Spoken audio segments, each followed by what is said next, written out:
देखो जो क्वेश्चन है, ABC is a right triangle in which angle C is 90 degree and CD perpendicular to AB. If BC is equal to A, CA is equal to B and AB is equal to C and CD is equal to P, then prove that। पहला part हमने prove करना है CP is equal to AB और second part prove करना है 1 upon P square is equal to 1 upon A square plus 1 upon B square। तो इसके first part को हम प्रूव करना शुरू करते हैं, ठीक है।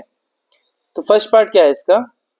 फर्स्ट पार्ट में हमने क्या करना है, देखिए जो हमारे पास ट्राइंगल है ना, इस ट्राइंगल में क्या है कि जो एक तो ये राइट एंगल ट्राइंगल है जिसमें एंगल सी 90 डिग्री है, फिर सी डी एक परपेंडिकुलर पड़ रहा है जिसमें angle A D C and A D C 90 degree बन रहा है, ठीक है।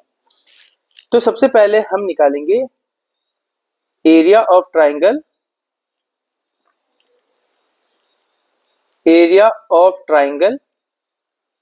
ए बी सी। वो क्या होता है? Half base into height. Half base कितना है? BC और हाइट कितनी है? AC, ठीक है। इसमें हमने बेस किसको लिया? टेकिंग BC एज बेस, जिसमें हमने BC को एज अ बेस ले लिया, ठीक है।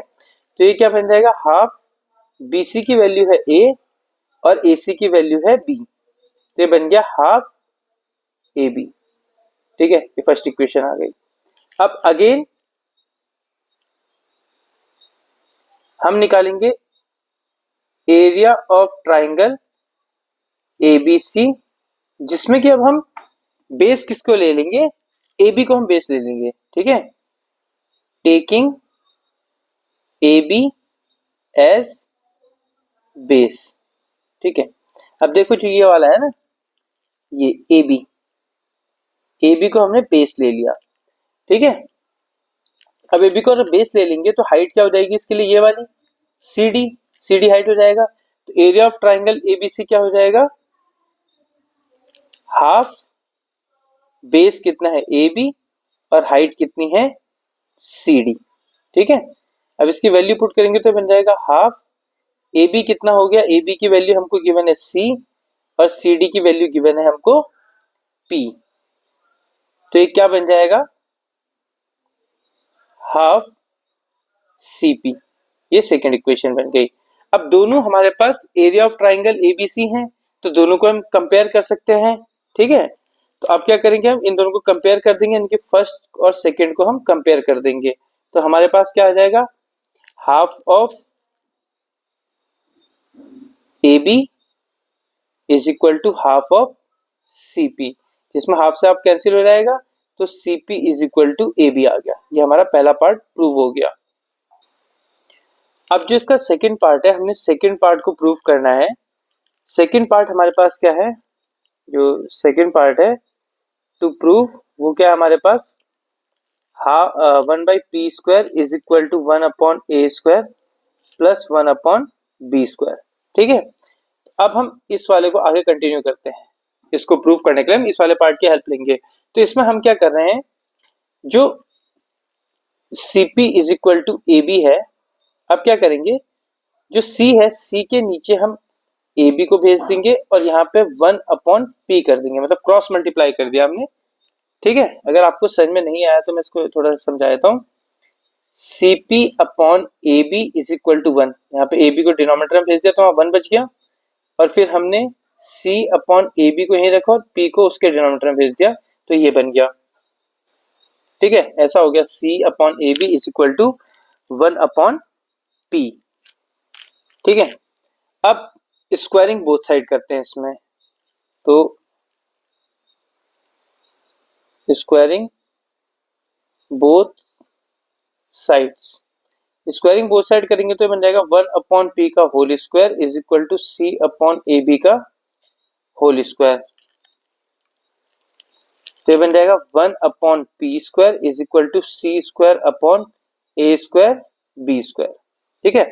अब आप डायग्राम को ध्यान से देखिए, जो हमारे पास C स्क्वायर है, यानी कि ये वाला पार्ट C स्क्वायर जो है हमारे पास, यानी कि हाइपोटेन्यूज C, ठीक है। तो अब हम इसमें पाइथागोरस थ्योरम अप्लाई करेंगे। पाइथागोरस थ्योरम अप्लाई करने से क्या हो जाएगा? जो सी स्क्वायर होगा या कि हाइपोटेन्यूज का square is equal to AC का स्क्वायर, एसी का स्क्वायर अपॉन प्लस बीसी का स्क्वायर हो जाएगा, यानी कि C square is equal to B square plus A square, ये बन जाएगा। ठीक है, अब क्या करेंगे, अब देखो डायग्राम में देखते हैं, यहाँ डायग्राम में नीचे आ गया हूँ इसका। देखो अगर हम इसमें पाइथागोरस थ्योरम अप्लाई करें, ठीक है, तो पाइथागोरस थ्योरम क्या हो जाएगी, A B square is equal to A C square plus B C square. A B square की वैल्यू क्या है, C square, A C square की वैल्यू है बी स्क्वायर और बी सी स्क्वायर की वैल्यू है ए स्क्वायर। ठीक है, तो यानी कि सी स्क्वायर की वैल्यू हमारे पास आ गई A square plus B square, तो इसको हम यहाँ पुट कर देंगे, 1 upon P square is equal to C square की जगह पे आ जाएगा A square plus B square और अपॉन में है ए स्क्वायर बी स्क्वायर। अब इसको दोनों के साथ हम सेपरेट कर देंगे, 1 upon P square is equal to A square upon A square B square plus B square upon A square B square. यहाँ से बी स्क्वायर कैंसिल हो गया, यहाँ पे ए स्क्वायर से ए स्क्वायर कैंसिल हो गया, 1 upon P square is equal to 1 upon B square plus 1 upon A square. ये हमने प्रूव करना था, ये दोनों प्रूव हो गए।